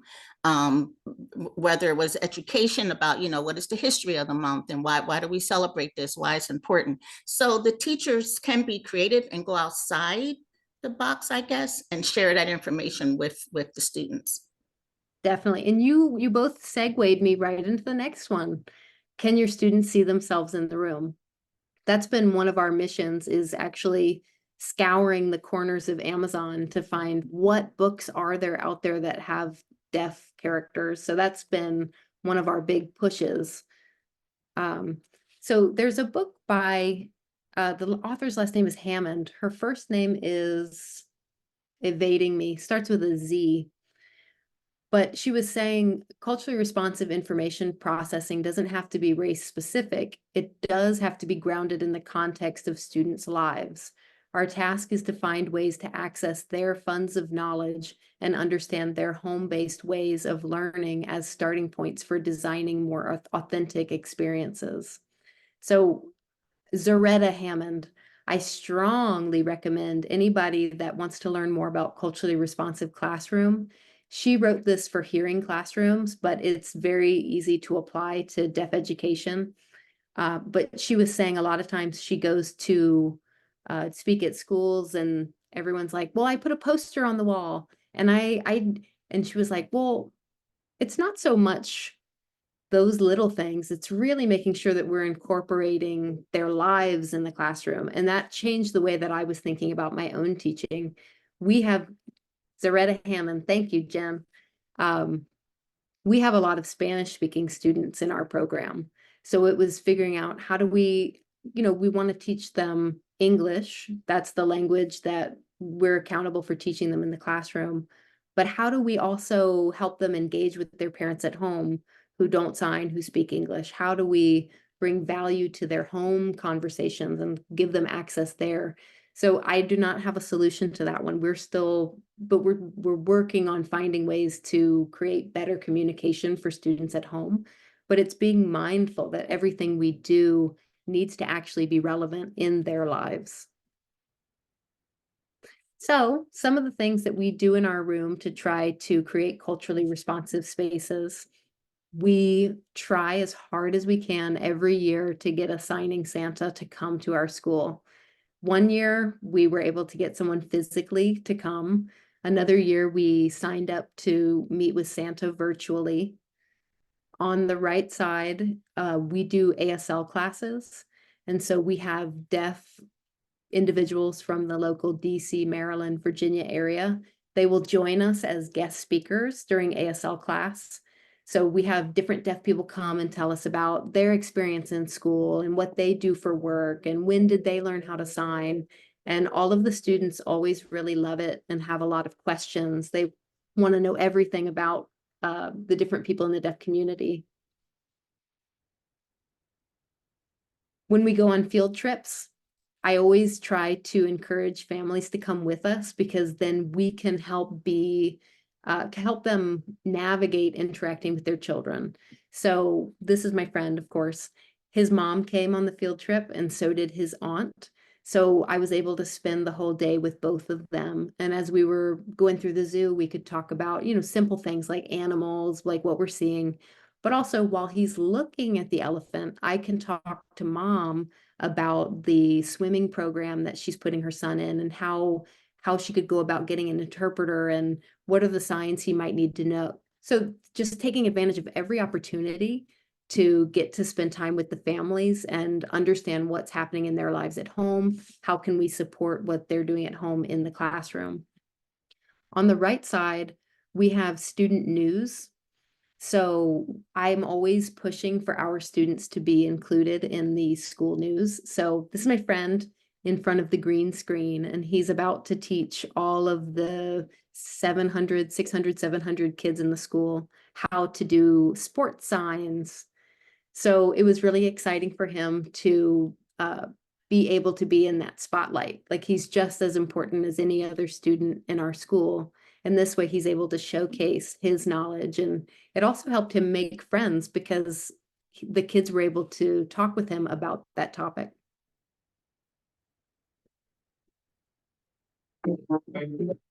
So speaking of field trips, we're lucky enough that we live close to the signing Starbucks. So I love this video because I think back to when he first started in our program, struggling to spell his name. And then fast forward to we're going to the signing Starbucks and this is what happened.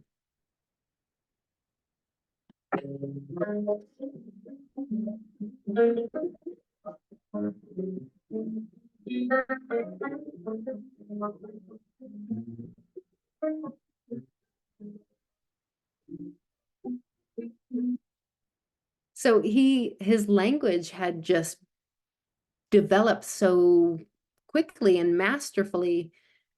He went from, I don't know how to spell my name, and now a stranger is asking him, what is your name? Did you even see the letters? Because it was like lightning. And you could just see the comfort. He knew that the gentleman behind the register knew how to sign, and they just had a smooth conversation. I was standing there trying to support him, and he was like, I don't need you. He just naturally took to it, and it was so incredible to see. But making sure they get to experience deaf people in their community.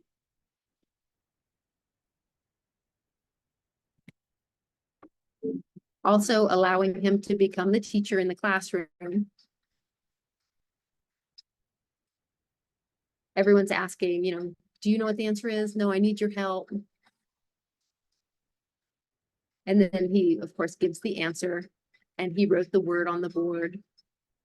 But empowering him, like he's spent so long learning how to do these things, letting him showcase all of his talents. And then on the right side, that's my desk and that's my computer. And I think it's absolutely fine that he's sitting there because that's how we envision what we want to be in the future. Like I could very well see him being the chancellor of Gallaudet University. He's got the charisma, he's got the chutzpah, he's got the brains. But like putting him in a position where he knows I can do that. I can be a teacher. I can be a fill in the blank. He could be whatever he wants to be.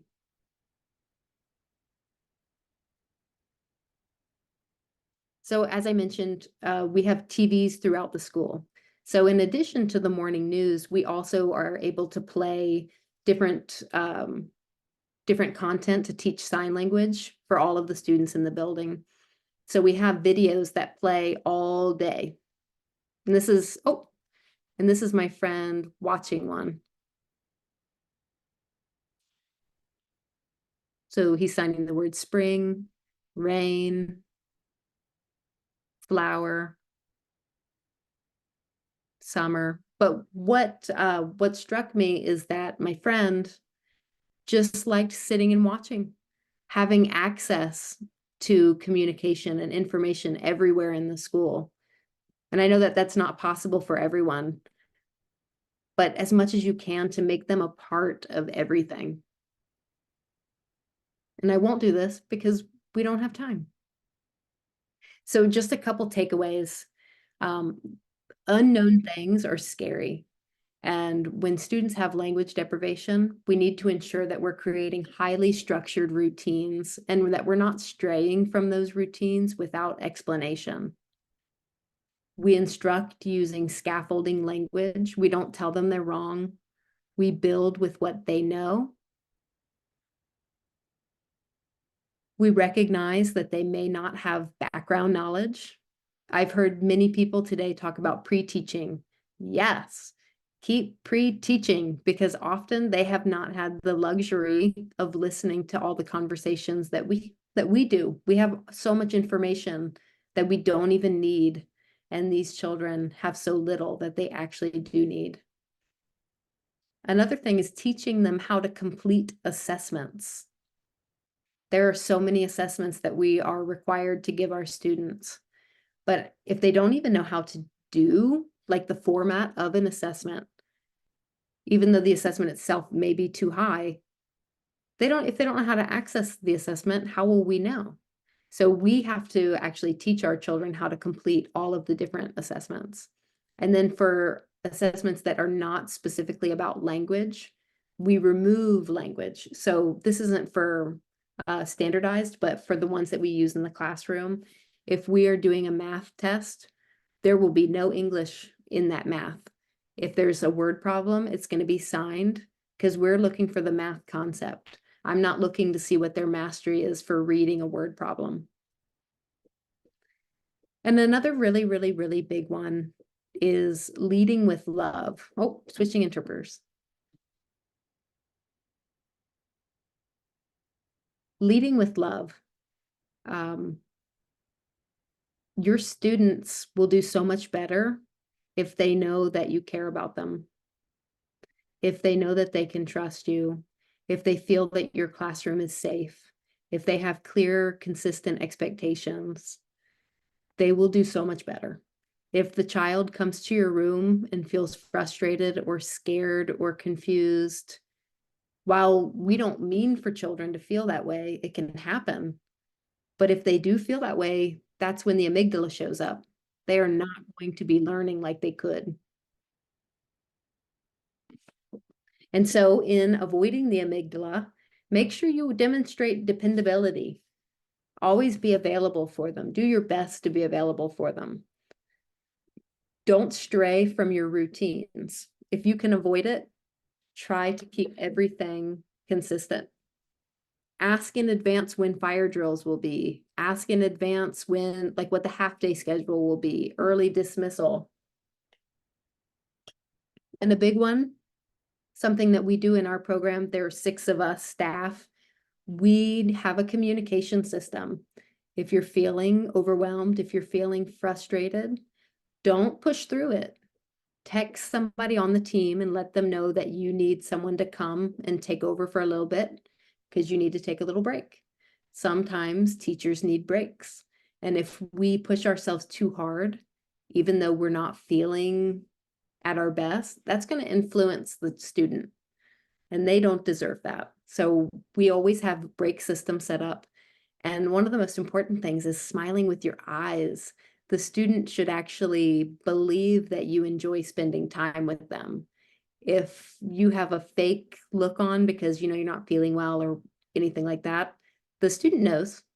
They can tell that you're not genuinely happy to be working with them. So always trying to give them your best. Okay, now Jen, we're at 4 o'clock.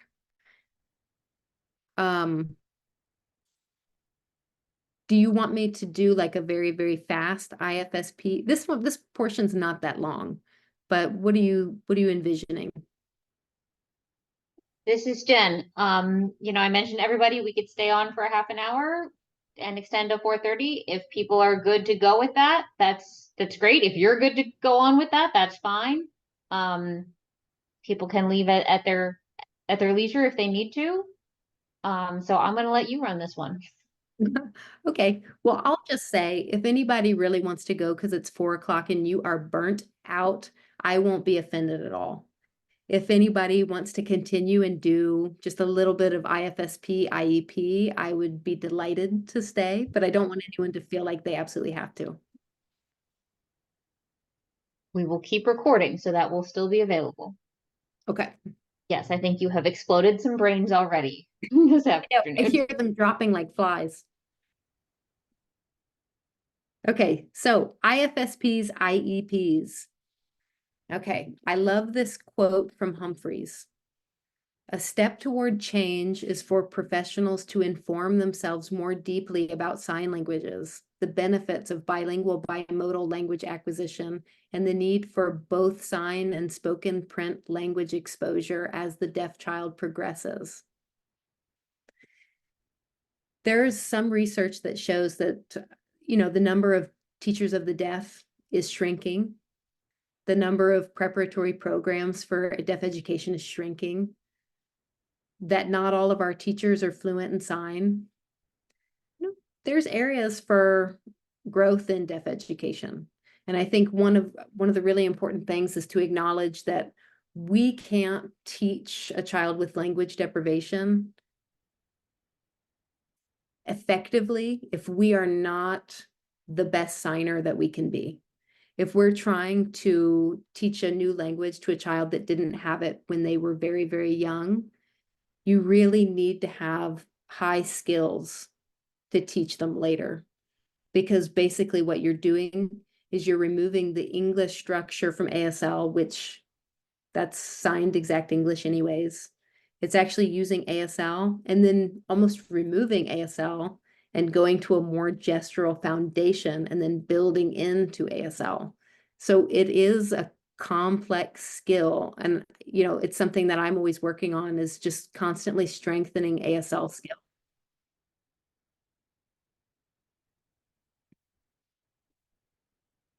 Okay, so when we go into IEPs and IFSPs, it's always important to think about the fact that the Individuals with Disabilities Education Act does not mention language deprivation one time.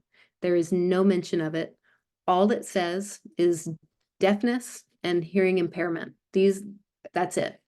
And really the information that goes into providing definitions for these, there's really not a lot. It's basically they can't hear, but it doesn't have anything to do with linguistics. It doesn't have anything to do with visuals.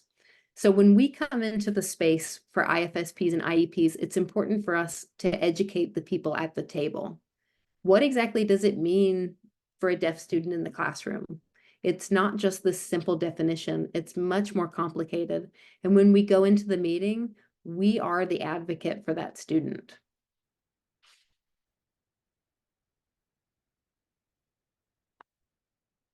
And the risks of language deprivation syndrome.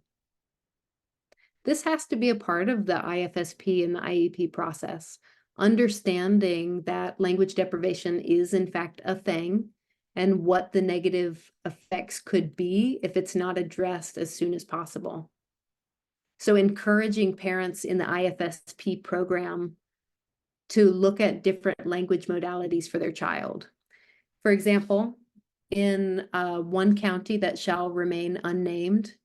And in many counties, as I've learned, if a parent does not request sign language, the district does not say anything. They give the parent what they literally ask for, and they don't advise on what else the child might need.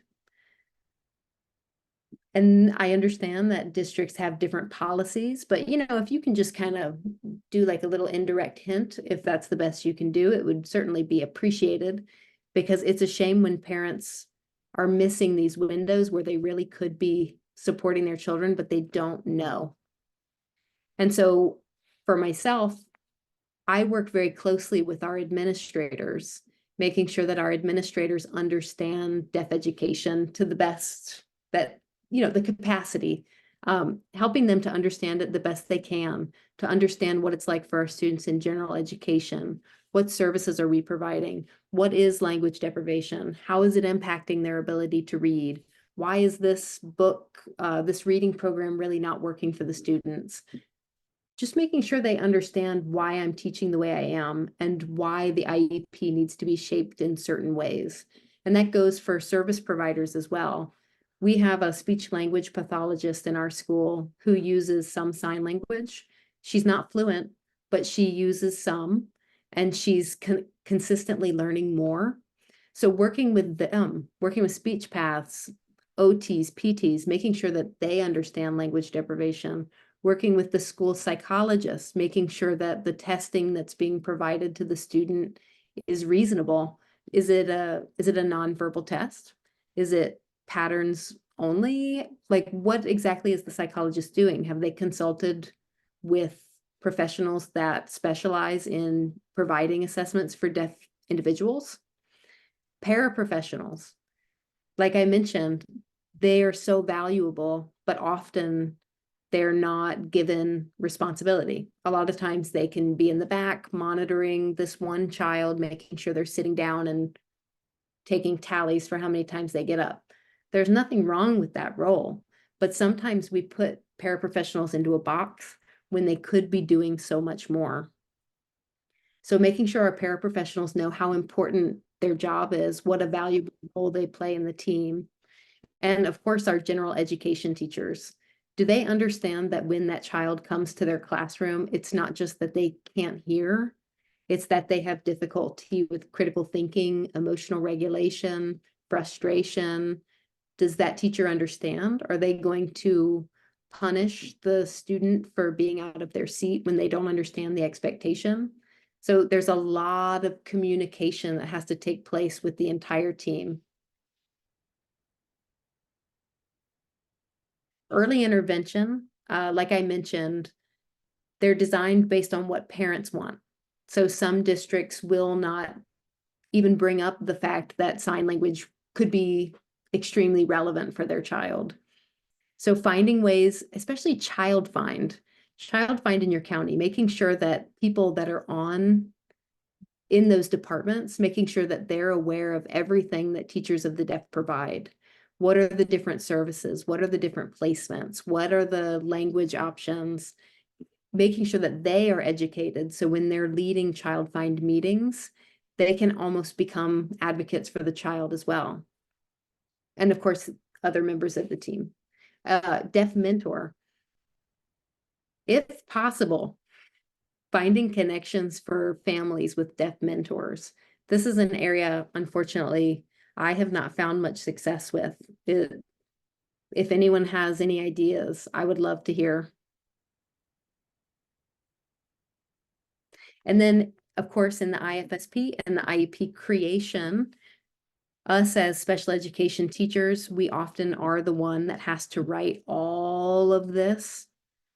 I won't go into every section, but each one has relevancy. Sometimes we just go through the motions and we're just writing all the things that we have to write because we have to write them. But understanding if the child was to transition to a new district, does it really explain their language deprivation? Does it really explain their ability to critically think?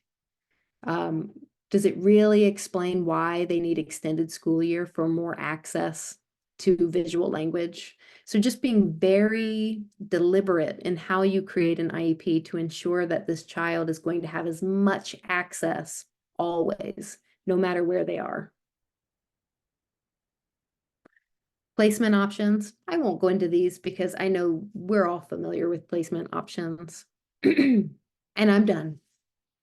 Unless people want to look at the case study, but that's the end of what I had to say.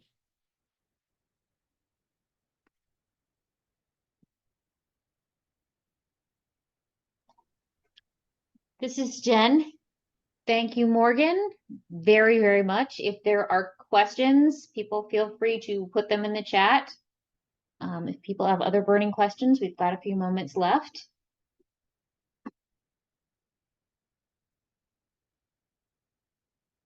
Morgan, I assume you're willing to share your contact information? Awesome. So if anybody comes up with any burning questions later while they're in the shower, they can send you an email at some point. Perfect. Yes, absolutely. I love getting emails. I love answering emails. I love consulting with other teachers. I love problem solving. That's kind of my jam. So if anybody just wants to shoot ideas off, that's always welcome.